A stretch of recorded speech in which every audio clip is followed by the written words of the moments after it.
Welcome to another edition of Bowie TV's Sports Spotlight. During this hour, we're bringing you highlights from some of our shows focused on sports in the DMV. Please be sure to give us a follow on all of our social media platforms. First up on Pitt Sports Zone, Alabama A&M utility player Tervell Johnson talks about his journey ahead of the HBCU Swingman Classic on this part 2. On Legacy Maker Sports, Darrell Owens sits down with University of Virginia women's basketball head coach Roussell for a conversation on life, sports, and more. Lastly, on Washington Commanders Update, hear the insights on newly signed DB Raul Douglas from Candi Waller on all Burgundy and gold Errrything on this part 2. Don't go anywhere, and as always, enjoy this week's episode of Bowie TV's Sports Spotlight.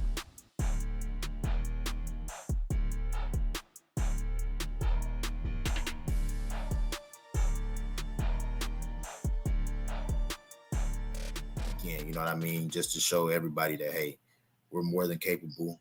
The talent is out there, you know what I mean? Like, I played with and against some great ball players this year in the SWAC, and it's real talent. Like, it's honestly really competitive baseball. It's really good baseball.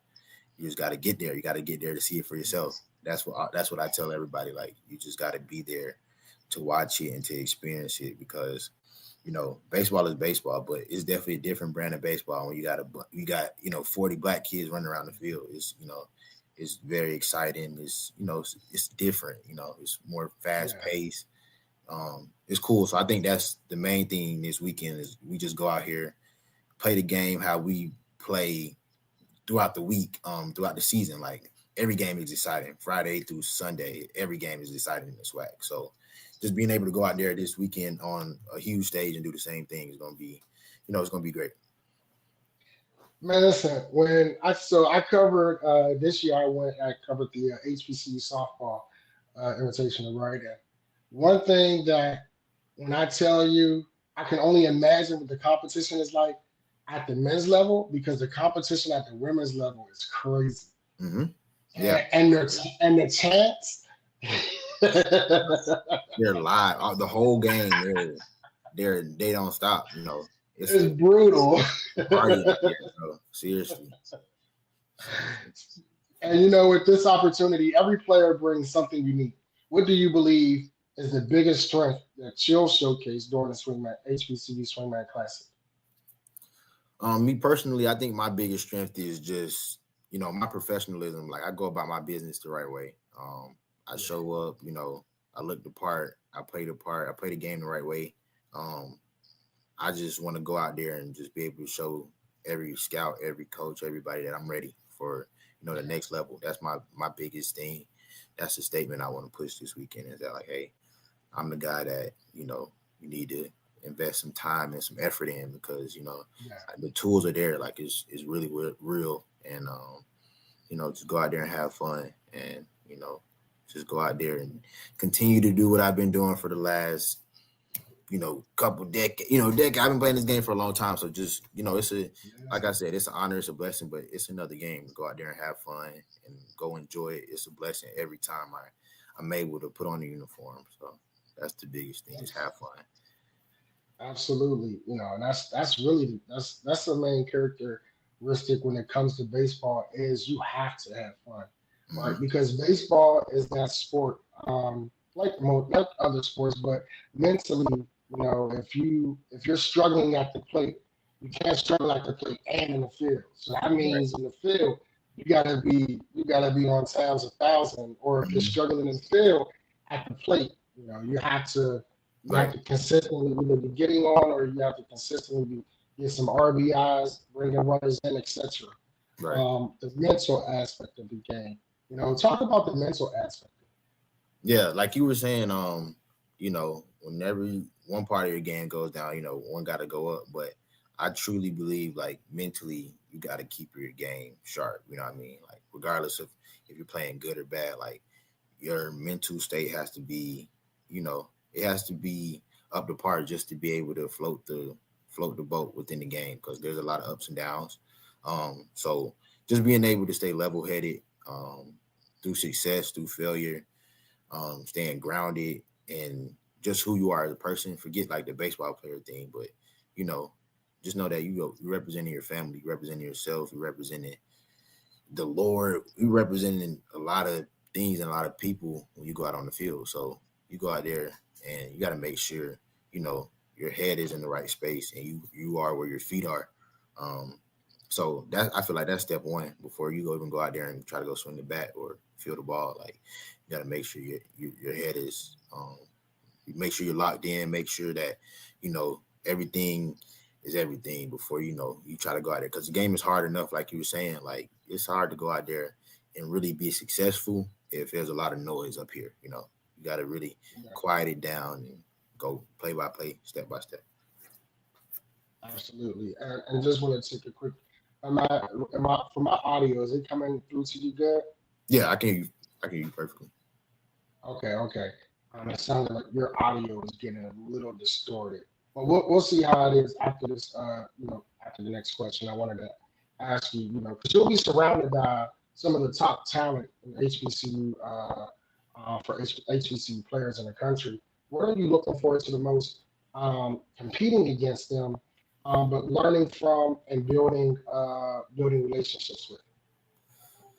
Yeah, just mainly just getting back out there with the guys. You know, that's always a blessing. That's always fun. There's a lot of guys in this game that I grew up playing with. So going out there and, you know, just being able to, TJ, I yeah. apologize. Yeah, it's coming through distorted. If you can, you want to refresh for us your audio. Just go ahead and just refresh the link. Okay. Yeah.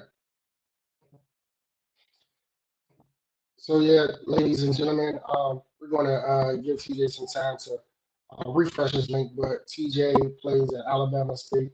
I'm sorry, Alabama A&M, and he is another player who was selected for the HBCU Swingman Classic.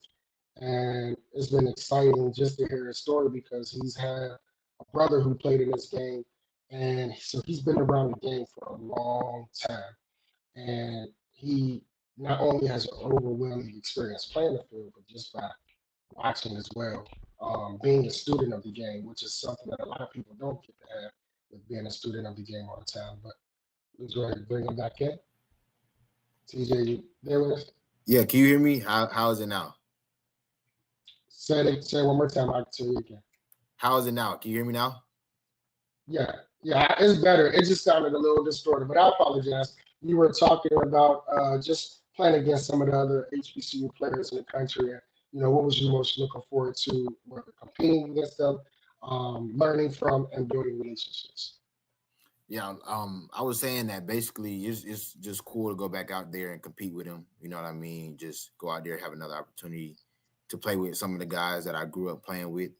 And like you had KJ on the other day. That's one of the Atlanta guys that I grew up playing with. So just going out there and having some fun. Like you said, continue to build the relationships, continue to just go out there and put our best foot forward because, we're all competing for the same thing. We want to take our game to the next level. So, we just got to uplift each other the best we can and compete and push each other and just pick each other's brains. That's the biggest thing. No, absolutely. When you talk with KJ, and you said you're from Atlanta, I think KJ's from Atlanta. Yeah. And it's you both represent two different universities, but you're from the same area. That's astounding, right? Because that says a lot about the baseball youth leagues and high schools in Atlanta, that is still a hot commodity. Talk about the Atlanta scene in high school baseball, and the fact that, because I'm pretty sure some of the other guys I'll talk to, they may be from that area as well. Yeah, I mean the Atlanta scene is hot right now. It's been hot for a long time too, if you ask me, in my opinion. There's always some really talented ball players coming out of Georgia, not just the Metro Atlanta, but guys in South Georgia, North Georgia. So I feel like just going out there and being able to just be another Atlanta kid to go out there and play on the big stage it's an honor. It's cool. But like I said, there's guys at that next level. That's where we're trying to go.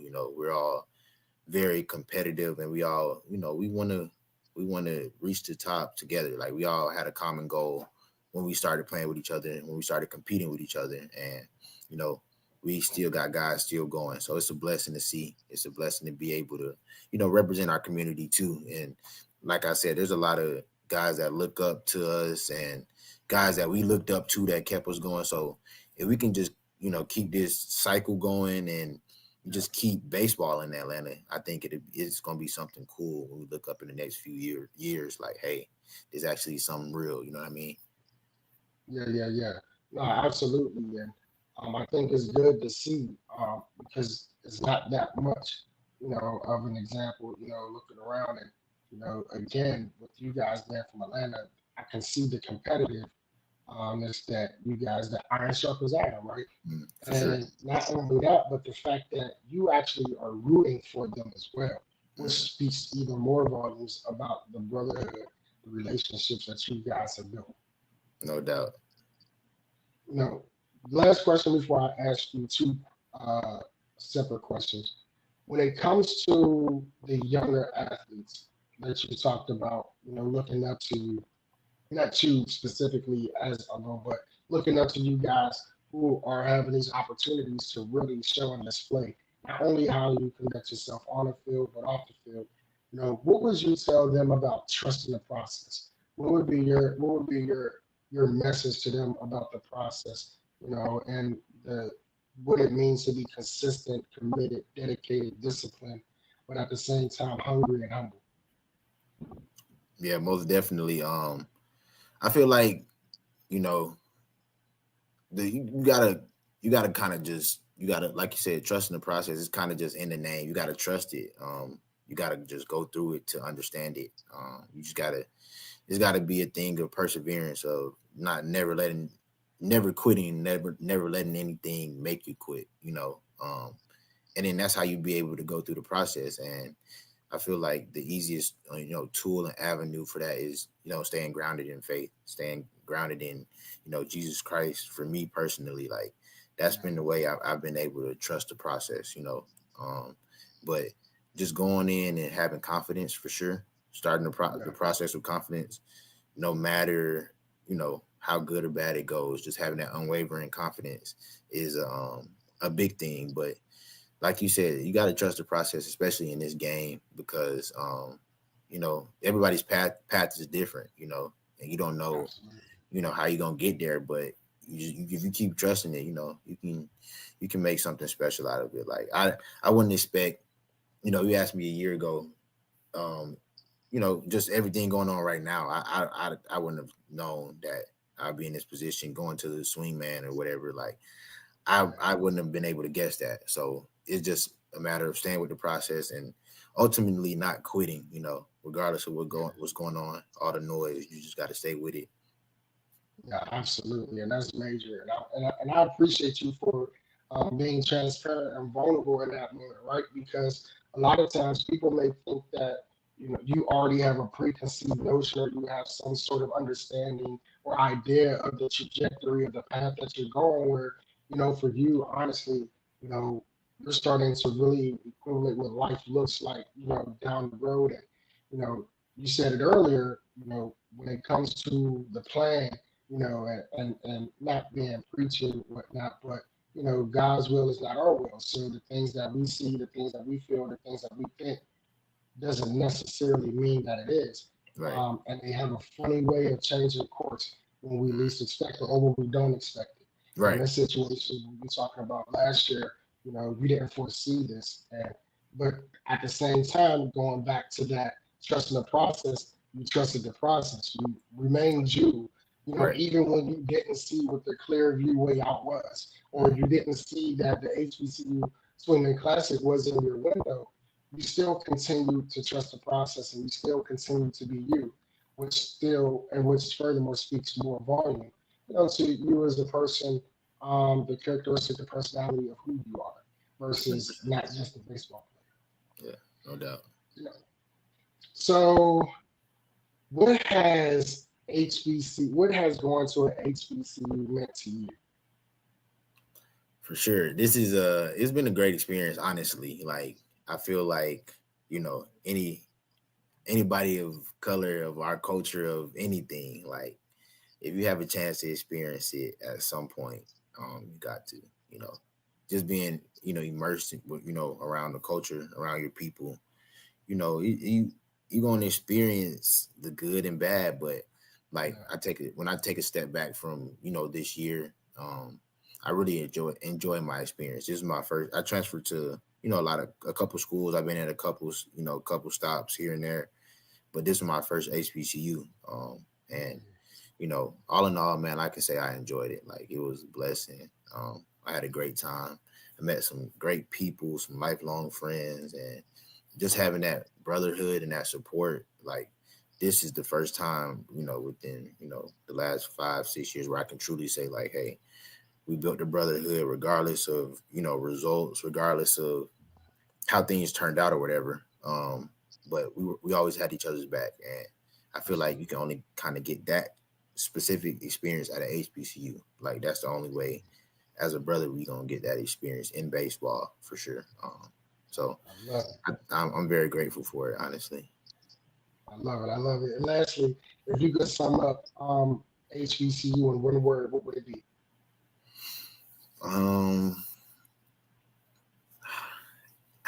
That's crazy. I don't know, man. A lot, man. It's a lot. Like, honestly, the only word I got is a lot. Like, I saw a lot this year. I've experienced some stuff that I've never seen before in the baseball field, good, bad, and different. But like, it was all smiles. Like, I had a blast this year, man. Honestly, like, I really couldn't sum it up in one word, honestly. No, I get you, and I can tell this, the smile on your face, like just looking up into your memory bank, like, man, like, what word could I use? But I appreciate you, for taking this time to sit with me, taking this time to share your story, taking this time to highlight you as a player, HBCU baseball as a whole, and I wish you nothing but the best of luck this Friday. Again, like you said, have fun. Play fast, play safe, play humble. But, be you. What you continue to do, and success will continue to follow you wherever your path leads you. Thank you very much, man. I appreciate it. It was nice, nice meeting you. Thank you for having me on. And we'll definitely be in touch for sure. No doubt. And you say you're from Pittsburgh, right? Oh yeah, I'm everything Pittsburgh. Yeah. Okay, cool. So I mean, hey, hopefully they give my little bro the call soon, so I'll be out there soon, bro. Hey, listen, you see the black and yellow. Go ahead and bring them on to the Pirates, baby. Yeah. We've been looking good lately. Yeah. I know we beat up on the National, so I was happy. Yeah. We'll definitely be out there soon, bro. Definitely. Awesome, man. To you guys, thank you very much for tuning in, watching the coverage as we highlight the players from HBCUs who are playing in the HBCU Swingman Classic that was founded by Ken Griffey Jr., my favorite player, as I stated yesterday. And, hopefully this really ignites a fire under other HBCUs who don't have a baseball team. For those who do, and other players, younger players that are coming up, man, because there's some good young players that I've been watching from the youth league, CJ Gray and James Busby. Those are two youth that I know in this area that have been dominant in their sport and that they've taken it seriously. And me as a former baseball player, I just love to see their work ethic and how dedicated they are to it. So shout out to you, man. Shout out to everybody else. Shout out to KJ. Shout out to all the other players in the HBCU Swingman Classic. I'm your host, Pitt Sports Zone, Bowie TV, again, where you get all your great content, whether it's HBCUs or the professional. And don't forget the community side as well. We are here for you whenever you want. Pitt Sports Zone, we are out.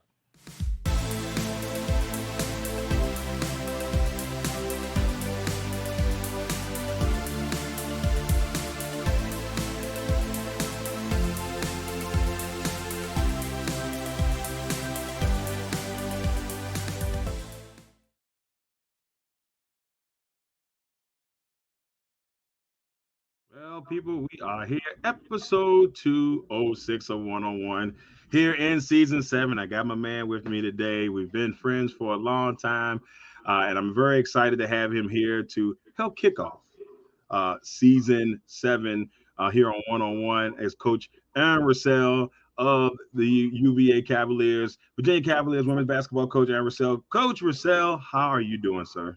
I am doing well. It was great to see you, my friend. Congrats to you, 7 years into this thing, and I think we've hung out for a few times on this. So, kudos to you, my friend, and I do appreciate you having me on. We have locked and loaded Coach Roussell for his 5th episode that keeps him squarely in the lead here at the moment.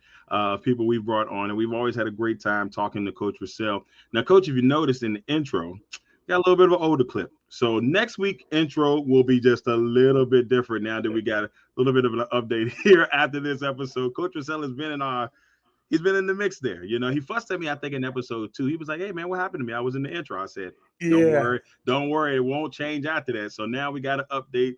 You know, we'll update next week to have the brand new Virginia version of Coach Roussell in the intro. Well, I appreciate that. Those were some good years and a lot of nostalgia there. So I appreciate still making the intro and even got in there ahead of your guy, Leroy Butler, man. That says something ahead of the Packers. That does say a little bit. You know, I mean, hey, look, Leroy is a good guy. And I was like, you know, we got to get Coach in there. That's extremely, extremely important, no matter what we do there. So we just had to make sure we get you in there, Coach. Now, Coach, you know, it's been I thought somebody was trying to get me.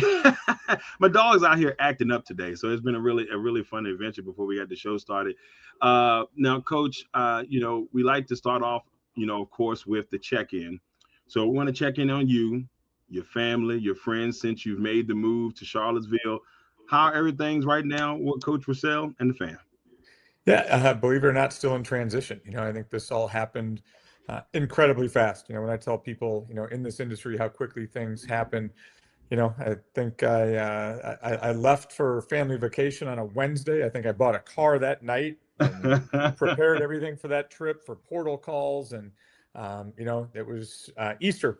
So Easter Sunday, the Monday morning after, had my first conversation with Carla here that night, had a Zoom. That next afternoon it was done. And so it happened really quickly. The transition hasn't happened quite as quickly. Obviously my kids were still in school, and then just a lot of activities that they have going on this summer. So we are in process of we'll close on our house in Richmond at the end of the month here. We'll close on our house here in Charlottesville the day after. And then probably that last week of July, first week of August, we'll be over here permanently in Charlottesville. That's a good deal, Coach. That's a good deal. You know, like I said, very happy for you and the family. I know how, you know, tough it had to be, obviously, to make the move, you know, from Richmond and, you know, to now going to Charlottesville. Not too far up the road. It's not that far of a trip. It's not that far. We moved to the suburbs, man. That's what I keep telling people. There's not a long goodbye. We just moved to the suburbs, really only about an hour away. Right. So now, Coach, let's reflect a little bit on your time in Richmond. You know, obviously a great time there. If I'm not mistaken, you leave on obviously amazing terms, get an opportunity to make a couple of NCAA tournament appearances, the first tournament appearances for this school in their history. You finish at number 2 all time, you know, winning as coach for this program. You came off a great program from Bucknell, and everywhere you've been, we've seen the success. But can you just kind of reflect a little bit on your time in Richmond and the great players and everybody that came through there while you were there? Yeah, man, still trying to get me emotional here, and it's No, been not trying to make you cry, Coach. 3 months. Yeah, I mean, I think you maybe more than anybody else knows what Richmond meant to me, meant to my family, and still does, and hope, and I hope and assume always will. You know, it was, you know, the greatest job I ever had. It was the greatest place I ever lived. You know, obviously being at Bucknell, you know, I really worked for one man, you know, as an athletic director my entire Division I career. So that was really hard. You know, John Hart's tremendous man, great influence in my life. You know, this all happened really quick, and I'll share this with you. You know, I think the only time I really broke down during this, because it was happening so fast and emotions, you know, that phone call to John Hart was really difficult. And, you know, the quick exodus with leaving and with the players and everything, that was incredibly hard. That place meant the world to me. I meant this sincerely. I meant this genuinely. I really didn't think we would ever leave. We were incredibly happy. And it just kind of happened. I think it just kind of happened really quickly. The decision happened quickly. I think we're incredibly excited about what's at Virginia, to be able to have opportunity to get a job like this at a time like this with everything going on at the NCAA. It was an incredible opportunity, and just felt like it was something Molly and I just felt like it was the right time to kind of give it a try and make that jump.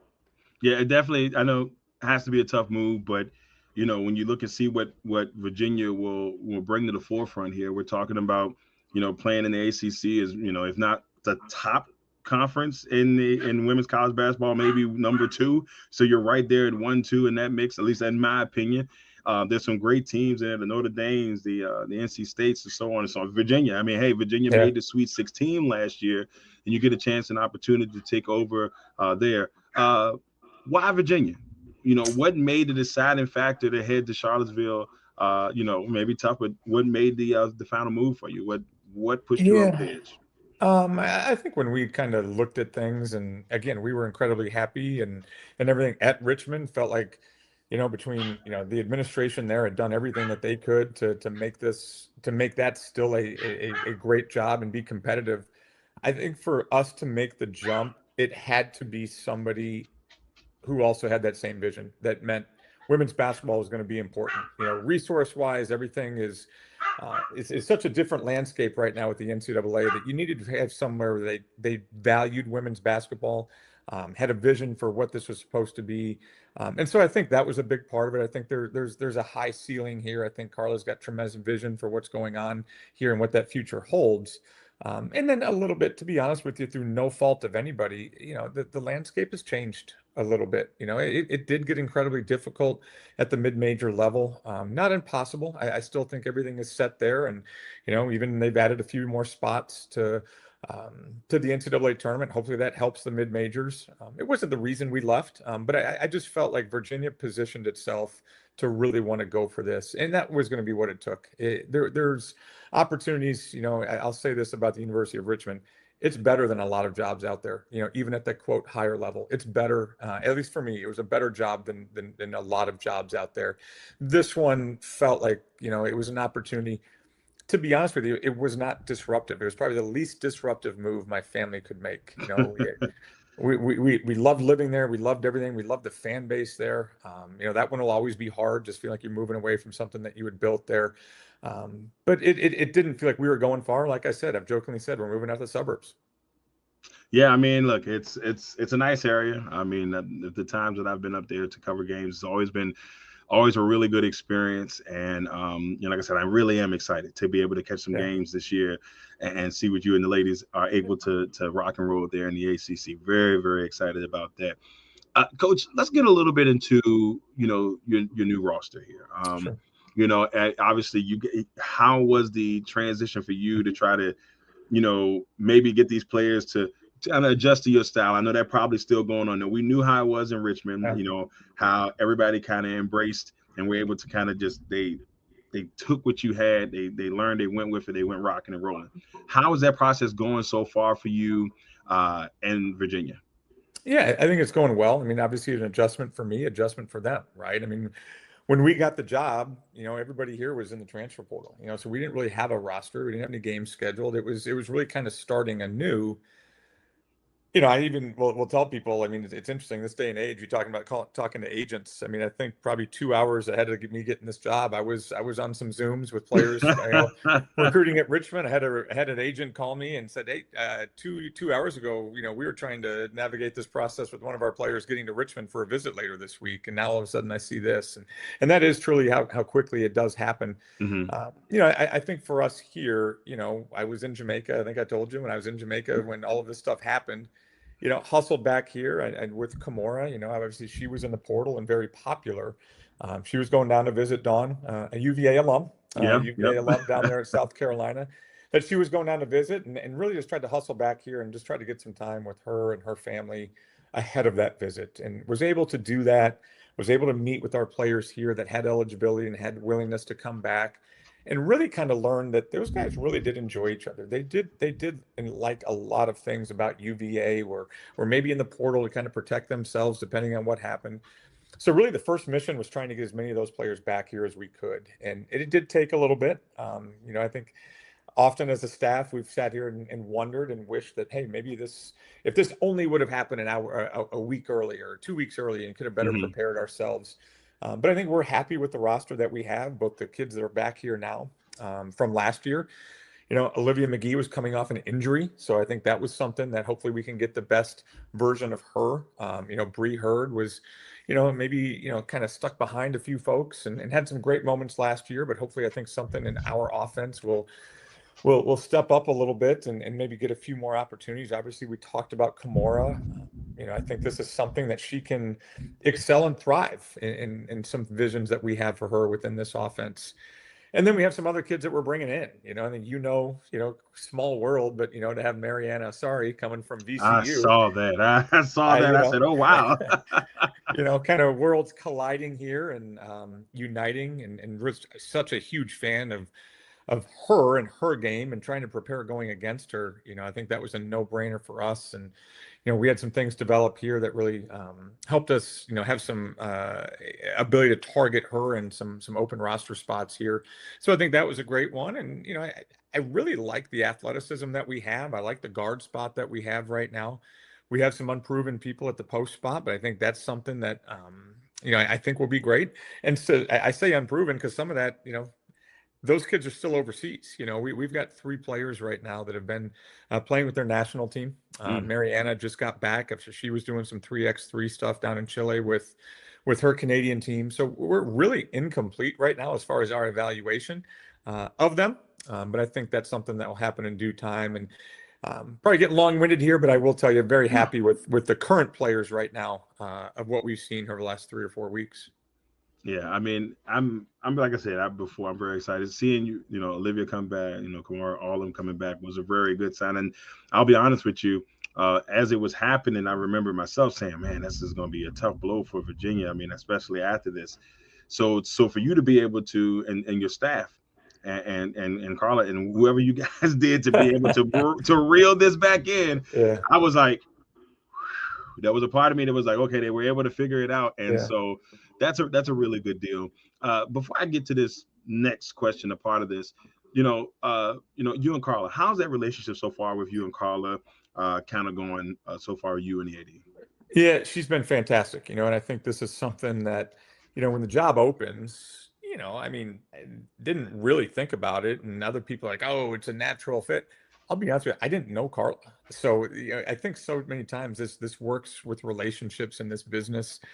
Weirdly, for me, in just 45 minutes, an hour away, there wasn't a lot of connectivity here with us in Virginia. We tried getting him on the schedule a little bit, and that didn't really go as much as we had liked. We had played over here once and won, and so I think I knew of Carla, and come to find out, she knew of me. I had some connectivity with some folks on the men's staff that knew folks over here. Coach Odom, with him being in the A10 and being at VCU. So maybe we knew more about each other, but she's been great, and she just cares. She played, at the Power 4 level. She coached at the Power 4 level. And so women's basketball is a big deal to her. And so I think we've really been, fortunate enough to kind of find each other working here together. She was incredibly hands-on here at the beginning as I got going, and maybe there's a level of trust. Maybe it's summer that, we're in contact, but it's, she's not in my office every day, checking up, but I'm keeping her in the loop. She pops by to practice, and she's a welcome addition to practice. And, we're just able to have those conversations about basketball, and she pays attention to it. She knows the recruiting scene. She asks us about our recruits. And when I tell her a name of somebody's coming, she's aware of that kid. And so I think that part's been great. And I think, like I said earlier, the relationship I had with not just with John, but with the administration at Richmond was always just so comfortable, all the way up to the president.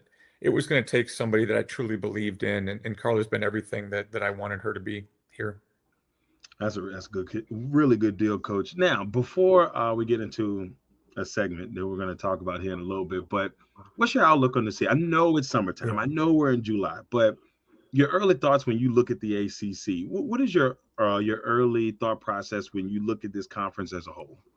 Yeah, obviously a really, really tough conference. I mean, we've watched Duke quite a bit and got to play against Duke a little bit, and they've only gotten better. With North Carolina, what Courtney's doing, and we had Grace Townsend and obviously Laney being from there. We were always kind of watching and keeping tabs on them. Been a fan of Jeff Walls and what Louisville's been able to do here, and then obviously Notre Dame. Those guys have kind of been at the top, but it's a much deeper conference than that. I mean, even look at Virginia Tech. What those guys have been able to do, even since Kenny has left. And so I think it's a really, really tough conference. It's still a basketball centric conference, although, football's really, kind of gotten some really good teams out here. And what Coach Elliott's done here has been tremendous. So it's going to be tough. But kind of like what I told you when we were at Richmond, it was a really good league, but you were always happy when you had Maggie Dugan and Rachel, and Sweeney here over the last few years. And then, Addie Budnick and that crew and kind of before that. And so I think it starts off that we have Kimora here and we have some other really good players, but we have Kimora here as a proven player in this league, one of the best players coming back. She and I getting to know each other, and I think her getting comfortable with how we do things here and her family being comfortable with how we go about things. And, obviously I get to see them too. I mean, it's wild when, she's from here, and so all of a sudden going to pick up Open Gym and I see, her mom at Open Gym because, my son and her brother are on the same team. Oh, wow. So it's just, it's an interesting dynamic and such an awesome dynamic. But I think just getting to know our players, I think will help us as we navigate and try to get to those, get in the same tier as those teams that we mentioned in this league.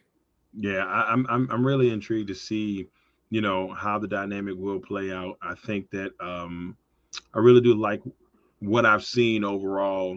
Like I said, from you guys on the recruiting front so far, everything looks and feels really, really, really good. And Coach, I know this is a little bit out, but some of the ladies that you had a chance, from Richmond, how is that, have you kept up with them in any form or fashion? Yeah. Have had conversations with, with Maggie or Rachel and so on and so on? Yeah, Maggie's been over here, I think maybe a couple times now, but obviously staying in regular contact with her. With Rachel, obviously weirdly, when this airs, but she and I have been going back and forth texting with her future plans, and I'll kind of let her share all of that.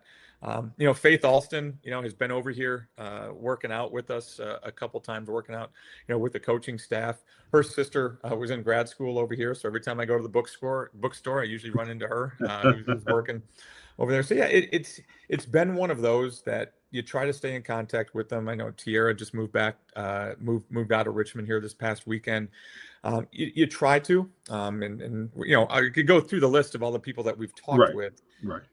One of the really hard parts, and I don't know that I'll ever get over this, is just those current players back there of how quickly this happened, but to administration's credit, how quickly they named a successor to us too. So I really, really tried to be cognizant of not feeling like I was messing with their worlds with the current staff coming in, and I think that's something, hanging out, I'm very thrilled with the coaching staff that they've hired, and, been in really regular communication with them, and still trying to find a golf night that we're going to make this work while we're back in Richmond to get together.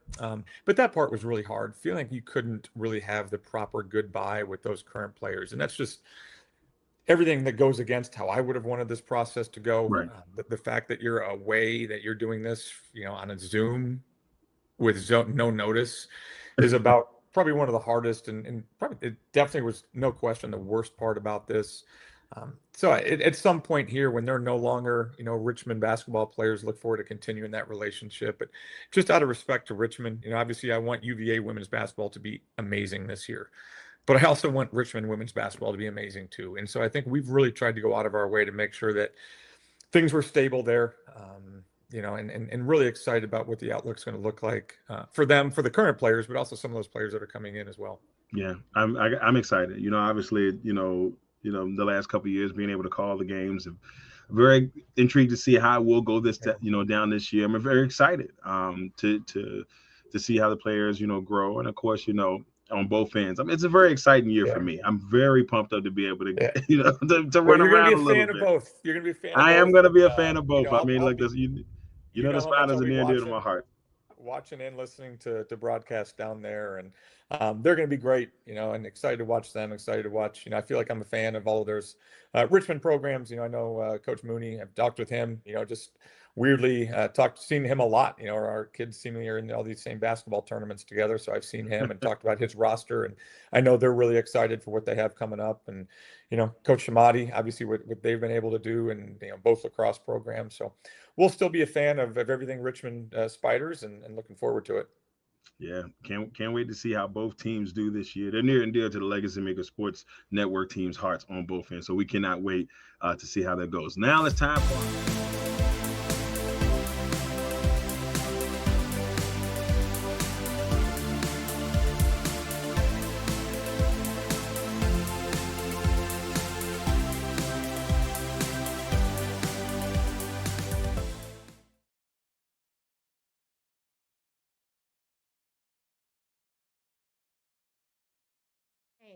I think we're asking a lot about wide receivers. I know I asked him even at Combine about the receiver room.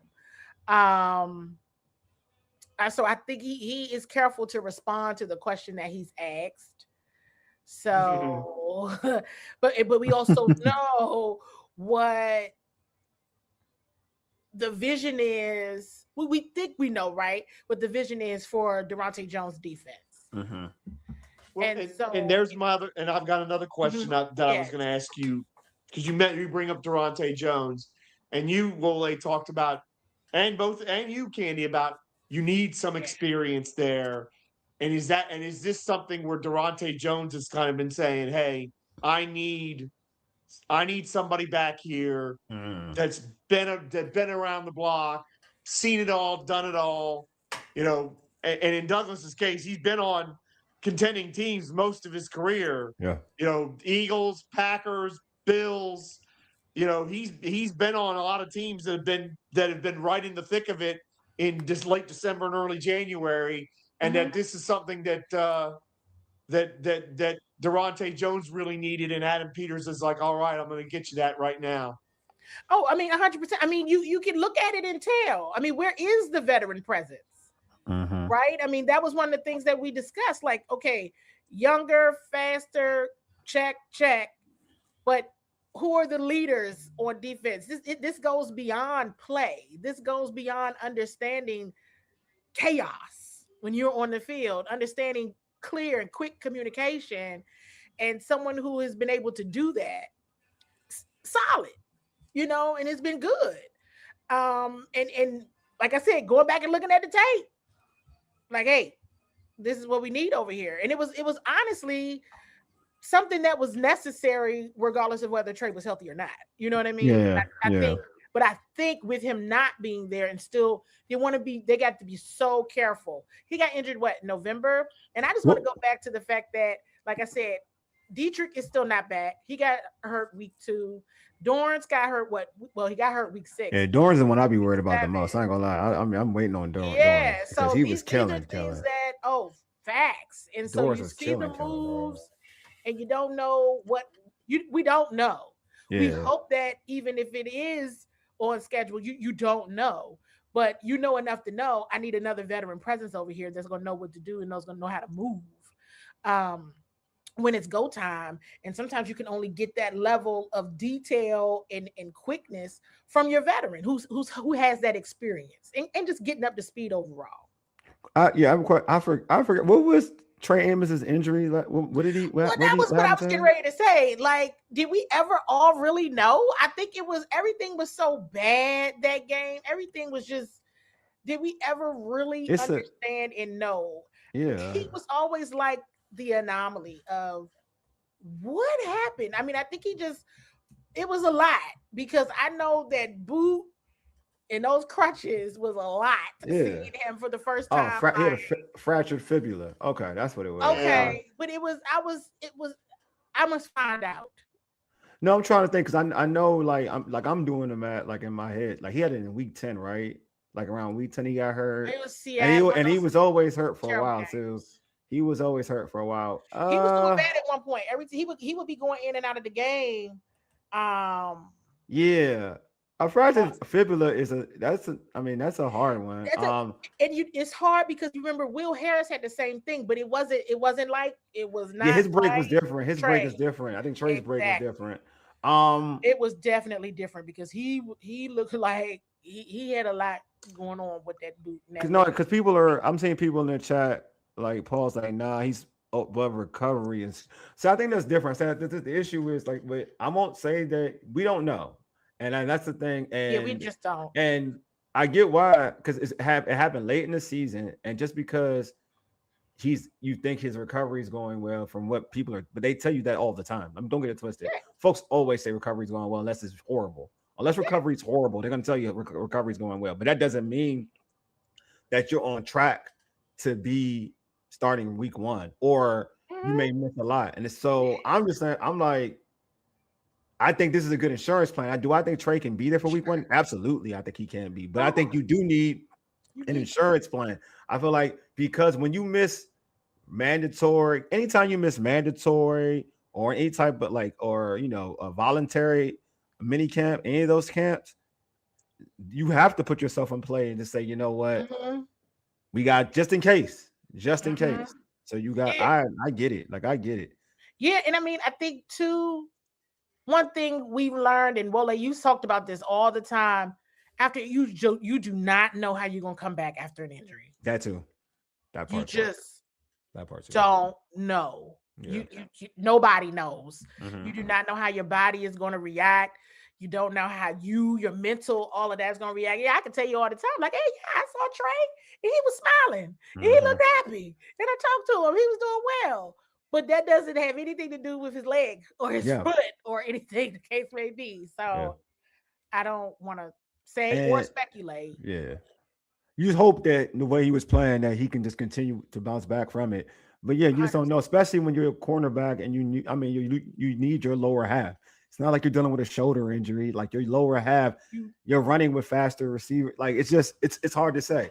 Like, and you don't know, and honestly, you don't know the mental, like, just how it does you, how that injury can do to you mentally in terms of like being careful when you're out there with live bullets. That's a whole different thing too. Live bullet. That's what you're saying. Like, I'm with this Daronte Jones defense and talking to different people. I mean, it's not that this is the first time I've ever talked to people, right? But it is a different ball game how they playing right now, and what they anticipate doing. This is very different. It is creative. It's interesting. I agree. It is interesting, and so live bullets. And so they're not going to wait for the game to come to them. They want to dictate the game. And so that level of aggressiveness in a very strategic way, you got to be on point. And this is going to be very interesting. I mean, I hope all of them are well. Everybody I just named had an injury, want them to be 110%. But Roussell is good. He's a name that came up before. So I was kind of surprised. You know, I didn't realize he was still out there. I'm being real honest. So when I saw it, I was like, oh, very good. Roussell's still available? Good. Okay. It's good. Like everybody's saying in the chat, like it's needed depth regardless. So, you know what I'm saying? Like, I agree with that. It's needed depth regardless. Rich Network 3118 has a question. Said, what's good? Well, has a comment. What's good, fam? How are y'all doing? We're doing fam. I'm doing swell. I can't get excited about this guy. I'm sorry. Am I out of pocket? I don't think you're out of pocket. I get it. Like, I feel like it can go either way. No, everybody, you can only get excited. Not saying you can only get excited, but majority of people get excited when it's like an impact player. I think this is a guy who can help depth and can help improve your DB room. But also, I don't feel like it's not like say you're getting Sauce Gardner off free, like off some type of free agency or something like that. But yeah, I get what you're not excited, but I think you could be. I think if he helps your squad, it's something that you can say, dang, Adam Peters, he just showed his skills right there. So I think it's something that we'll see the benefits of it how as it plays out in the season. Yep. We got a question. Phil says, Candi, are you satisfied and confident in our wide receiving group? You know, I'm not upset about it. The only person I've never been quiet about not necessarily understanding why Debo wasn't re-signed. I'll be honest. I mean, unless it was money, right? Unless it was the money, it was, well, what now? We know that we can go back to some games and some moments, being very transparent, where there was some drops. Of course, yeah. There were some things that happened, you know. There were some takeaways that happened on him.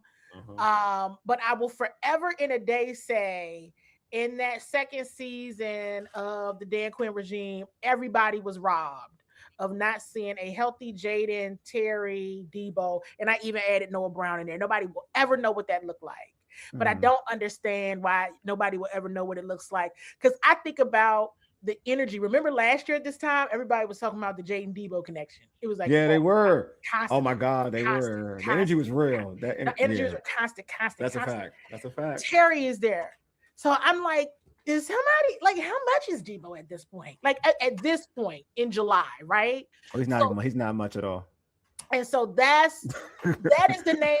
I brought up Diami. They brought him back because I said, for him to just go ahead and go get Diami. Everybody, let's just simmer down and do what needs to be done and get Diami, please and thanks. And they did that. Very good. I don't know why Debo's not resigned. I will say that. I don't know how much it is. He posted videos all day. Now, the videos he posts are worth watching. Okay. Oh yeah, definitely. 110% worth watching. All right. and no, he's not a commander, but he's a former commander at this time, and those videos are worth watching. So those are the kind of things when we talk time on task and things like that. I say, okay, well, bring him back if you want competition and all those things. Other than that, I'm very much so we'll have to see, because I mean and here's the other thing, you all. Let's not forget what the wide receiver group was able to do with the healthy Jaden Daniels. I know we're not supposed to bring up 2024. I know we're not. But they don't want to talk about that. That's right. But you got to learn. There's some principles there. There's some principles there that I'm like, well, did you think you were going to do all that you did with that wide receiver group? No. Yeah, I like this question from Paul. This is a good question, Paul. Question: does this signing bring on a battle between Mikey and Robertson? Oh yeah, I mean, I think it's going to be sure. Yes, or all three of them. I would say all three of them, right? Yes, I mean, this is literally best players available. Yeah, I agree. Like nothing given. Yeah, nothing. Yeah, I mean, for what? Like, why would they do that? So nobody, you know what I'm saying? But like, it's all of them. I don't. Yes, it's all of them. It is a quarterback battle. I mean, cornerback battle, and it should be. No, I like that. Art said, Debo is a unique player. Offense has a game plan. Impact game plan. If he's out, not many can backfill what he does. Maybe too specialized. I just, personally, to your point, Arch, I just feel like Debo, it's just not appreciated, man. Let me say that much. I mean, you can say it. I mean, I'm not. Listen, I don't. I feel like all I know is. But I'm glad you said this. I'm glad you said this part though, Candi. Before I let you. Yeah. That the energy was different last year with Debo. That's all I'm gonna say. The energy was different from a lot of fans. Long memory. I'm serious. Everybody else, I'm gonna keep my long memory, because you got to keep the long memory when it comes to the regimes. You know what I'm saying? I ain't trying to get back into the past coaches and everything, other than for players who played for past coaches. Last year, as everybody talked about. Yeah. And there was no Terry. So it was like, gosh, get Terry. Well, at one point, early on, there was a Terry was there until OTAs really started getting going. And I'm just like, well, why doesn't anybody want to bring this movie back? Like, what's wrong with that movie? Like, you know what I mean? What's wrong with that show? Crazy. And so I don't know. And I don't want to speculate. Yeah. But that would probably satisfy a lot of people's questions if at least that happened, because there is time on task there. There is familiarity there. I don't know. And so, and hey, he was, I'm going to never forget this. Hey man, when he was returning kicks, that was good. That was good. I will jump into the post as Debo, a product of Kyle's system. No, because Debo's just a unique weapon. He's just unique. Yeah. Yeah, I think the receivers. Yeah, I think the receivers in general, like the route running receivers in San Fran, are more of a product of Cal's system. That I will say. I'm not going to get into all of that, but they're more of a product of Cal's system. Because when they go elsewhere, like Debo's Debo, like I think you kind of you see what you have. Like you can utilize him the same way. It's not like Debo is schemed open. You run wide receiver screens. You do a lot of stuff to kind of get the ball in his hand. He's just a playmaker. That's just regardless of position. Debo is just a playmaker. That's just, if you want a definition of his position, he's a playmaker. I wouldn't call him a wide receiver. I wouldn't call him a running back. I mean, obviously, would have to play wide receiver because he's out there for his size and build. You would probably ideally want him as a wide receiver, but he's just a playmaker. It's almost, he's a poor man's, and for folks who watch like older, football in the past, he's like a poor man Percy Harvin. Like Percy Harvin was faster, but Percy Harvin wasn't really a wide receiver. Right. He played wide receiver, but he did everything. He was like a running back, wide receiver, everything. So like that's Debo. Debo is like a poor man's Percy Harvin. Percy Harvin was just faster, right? He's faster, but they're both physical. They're physical players. But but I wouldn't call Debo a product of Kyle's system. I think there's track records show you that with Kyle's system that a lot of players who wide receivers, like the route runners, when they leave his system, aren't the same people that they were with Kyle. That I will say. I mean, it's just like, it wasn't a star-studded wide receiver group in 2024. Right? No, it wasn't. That's a fact. For what it's worth, it wasn't if everybody was healthy last year either. Like, let's be for real. You know what I mean? It wasn't like, wow, you know what I mean? No. It's kind of like start now, and you never saw them all together, truth be told. Mm-hmm. And so, right? Yeah, no, we never saw them all together. And not really. Not like a real version of it. And so that's why I'm like, did everybody forget that Debo was here last year? Like, what? And it's just never been. Although time on task absolutely means something, health absolutely means something. I don't know, maybe it's the money or something at this point, but I'm not real sure why he's not a commander right now. Yeah, it's wild. It really is. But if you were adding, that is who I would have gone back to get. Yeah.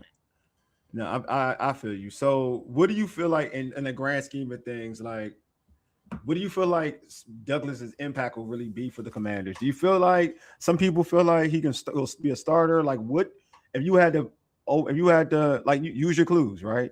Let's go there. You use your clues. What from the clues that you're gathering, like, what do you feel like his role will be with the Commanders?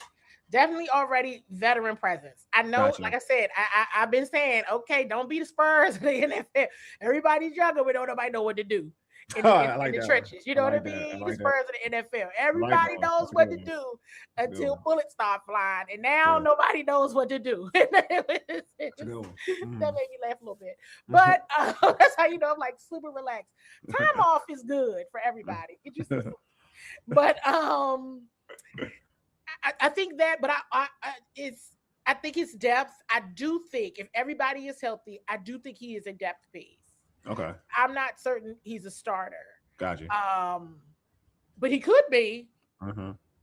I could be totally wrong, and that's where that veteran presence might edge out, one of the younger players, but solid depth piece, a needed depth piece. You got to also remember and this is one of the things that we've talked about here, is the packages are not going to look the same. Mm-hmm. So, we like to think in terms of, 1, 2, 3 starters. And of course, you got to have starters, but the different packages. And so I think he'll be great for the rotations. Mm-hmm. And like I said, that veteran presence as well of just knowing. I know they've been, and I'm just going to continue to say, you all keep this in your back pocket. Use your clues on this one. Basketball players, they like hoopers. Roussell is a hooper, so